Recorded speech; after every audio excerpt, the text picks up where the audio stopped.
রাসূল সাল্লাল্লাহু আলাইহি ওয়াসাল্লাম বলেন, জিলহজ মাসের প্রথম 10 দিনের আমলের চেয়েও অন্য কোনো দিনের আমল উত্তম নয়। এটি শোনার পর এক সাহাবী অবাক হয়ে বললেন, আল্লাহর রাস্তায় জিহাদও নয়? রাসূল সাল্লাল্লাহু আলাইহি ওয়াসাল্লাম বললেন, জিহাদও নয়, শুধুমাত্র সেই ব্যক্তি ব্যতীত যে তার জান ও মালের ঝুঁকি নিয়েও জিহাদে যায় এবং কিছুই নিয়ে ফিরে আসে না।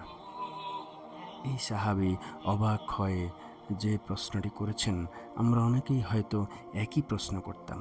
আমি এই বিশেষ 10 দিনে নিরাপদ ঘরে বসে কোরআন পড়ব, জিকির আজগার করব, বাড়তি নফল সালাত আদায় করব, দান সাদাকা করব, আর সেটা অন্য সময়ের জীবনের ঝুঁকি নিয়ে জিহাদ করার চেয়েও বেশি মূল্যবান হবে? সুবহানাল্লাহ! সকল প্রশংসা আল্লাহর, যিনি সময়ের বিভিন্ন অংশে বিভিন্ন পরিমাণে বরকত দান করেছেন।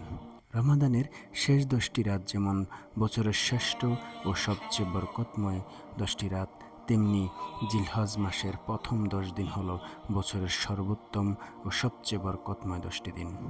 আল্লাহ যেন আমাদের প্রকৃতিগত দুর্বলতাকেই মাথায় রেখে আমাদের জন্য কিছুদিন পর পর ভালো কাজের বাড়তি অনুপ্রেরণা দিয়েছেন।